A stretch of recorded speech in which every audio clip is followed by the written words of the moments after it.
पे कस्टमर्स भी आ रहे हैं, रिटेलर्स भी आ रहे हैं, होलसेलर भी आ रहा है, उसका रिलेटिव भी आ रहा है, मतलब बहुत सारे डीलर्स भी आ रहे हैं, ठीक है ना। अलग अलग तरीके के अलग अलग लोग आ रहे हैं, तो सभी को क्या सेम ही रेट मिलेगा? अलग अलग डिफरेंट रेट पे मिलते हैं ना प्रोडक्ट, एक रेट पे तो मिलता ही नहीं है। अच्छा, कस्टमर को कुछ और रेट्स होंगे, रिटेलर को कुछ और रेट हो जाते हैं, होलसेलर को कुछ और रेट्स हो जाते हैं, सभी के लिए क्या है, डिफरेंट रेट है।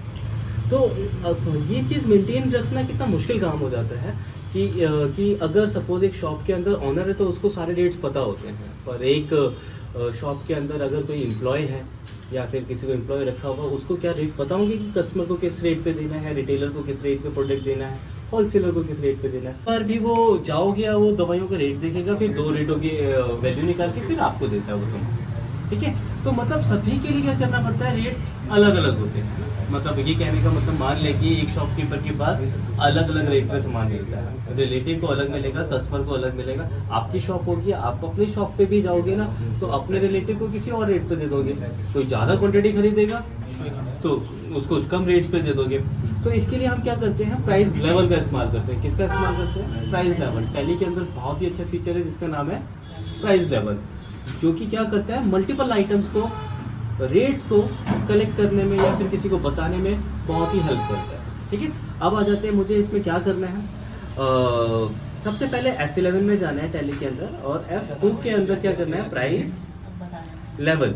क्या करना है, लेवल को आप यस करते हो। जैसे ही लेवल यस करते हो तो यहाँ पे आपको बताना पड़ेगा लेवल 1, लेवल 2, लेवल 3, कितने तरह के लेवल्स हैं, लेवल्स बताने पड़ेंगे कि लेवल्स क्या है।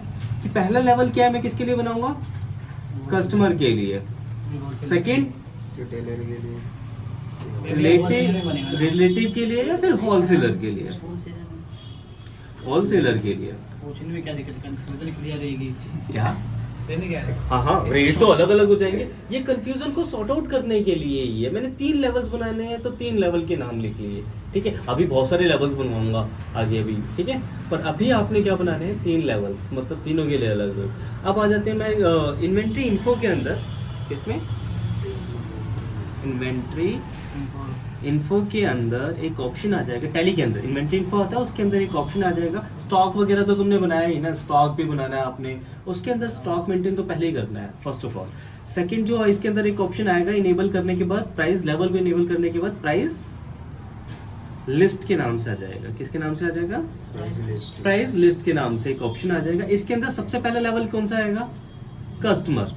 किधर आएगा, कस्टमर एक लेवल आ जाएगा।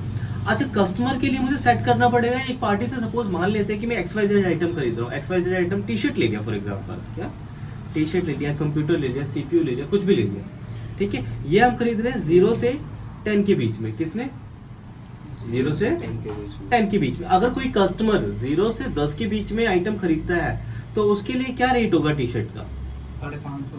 550, ठीक है, 550 रख दिया, ओके, ठीक है, 550 रख दिया। अगर 10 से 15 के बीच में खरीद रहे हैं, 500 रुपये, और इसको 2% का डिस्काउंट भी देंगे। क्या देंगे, डिस्काउंट भी 2% का, मतलब एक्स्ट्रा, मतलब ज़्यादा क्वांटिटी खरीदते हैं तो रेट्स कम हो जाते हैं ना, है मोहित? नहीं हो जाते हैं। 100 आइटम खरीदेगा तो थोड़े कम कर देगा। 100 रेट्स पे बताओ। आप किसी से अगर कहो कि मुझे Discount सामान भी ज्यादा खरीदना है, नहीं मान के चलते हैं कि अगर मैं कहूँ कि ये पेन भाई मैं तुमसे 100 पेन खरीदूंगा, इसकी रेट आप 10 रुपए बता रहे हो, मुझे 9 रुपए में दोगे कि नहीं दोगे? दे देगा, तो डिस्काउंट देंगे ना। डिस्काउंट, हाँ, रेट्स कम कर देगा उसके ना, डिस्काउंट दे देगा ज़्यादा।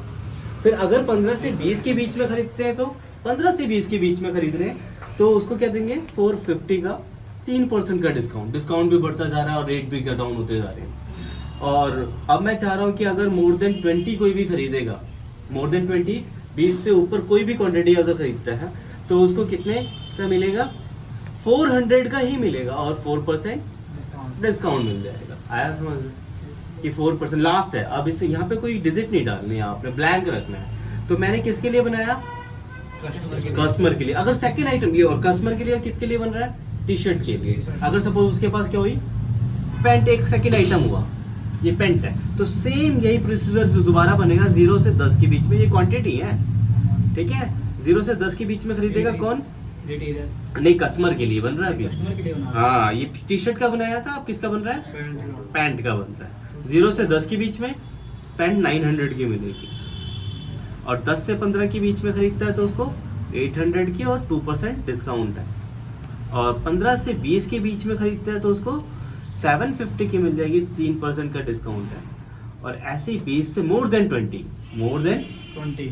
खरीदेंगे तो कितने परसेंट का डिस्काउंट हो जाएगा। इसको और भी रेट डाउन कर देते हैं, हम इसको 600 पे दे रहे हैं लास्ट, और उसको 5% का डिस्काउंट देके खत्म ना की। ऐसे ही मैं क्या करूंगा, आप किसके लिए लिस्ट बनाऊंगा, रिलेटिव के लिए। रिलेटिव है, रिटेलर के लिए बाद में बताऊँ, रिटेलर डीलर, हाँ रिश्तेदार, सही एकदम करेक्ट, रिश्तेदार। ये रिलेटिव के लिए है, ये रिलेटिव के लिए बना रहे हैं हम। अब अच्छा, ये सेम ही लिस्ट बनेगी क्या, ये जो सेम ही लिस्ट बनानी है आपने, पर डिस्काउंट और रेट अपने हिसाब से डालना, सेम एज अबव कर देते हैं, सेम एज अबव। अब किसके लिए बनेगा, होलसेलर के लिए। उनको ज्यादा डिस्काउंट देना पड़ेगा, देना ही पड़ेगा, उसके लिए रेट तो कम ही होते हैं, करेक्ट बिल्कुल परफेक्ट, कि रेट तो उनके लिए कम ही होते हैं, सेम उसके लिए सेम एज अबव, ठीक है। सेम ही लिस्ट बनेगी पर रेट अपने हिसाब से रख सकते हैं, ये वेरी कर सकते हैं, जरूरी नहीं है सेम ही रखना है, डिस्काउंट भी अपने हिसाब से रख सकते हो। तो मैं क्या कह रहा हूँ, सबसे पहले टैली के अंदर जाना है, ये और प्राइस लेवल को यस कराना है आपने, ये 3 लेवल्स बनाने, वहीं पे जैसे ही यस कराते हो वैसे ही कस्टमर, रिलेटिव और होलसेलर आ जाएगा। जैसे ही यस कराते हो फिर उसके अंदर इन्वेंट्री, ये लिस्ट बना, स्टॉक बनाओगे, और कोई लेजर्स भी बनाने पड़ेंगे।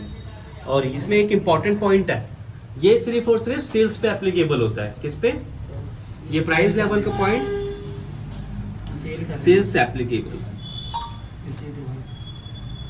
ओनली, ठीक है, ओनली सेल्स पे ही एप्लीकेबल होता है, और किसी पे एप्लीकेबल नहीं होता, परचेज पे नहीं काम करता। 2 लेजर्स कौन कौन से बनाने पड़ेंगे आपको, पार्टी का और सेल्स अकाउंट का।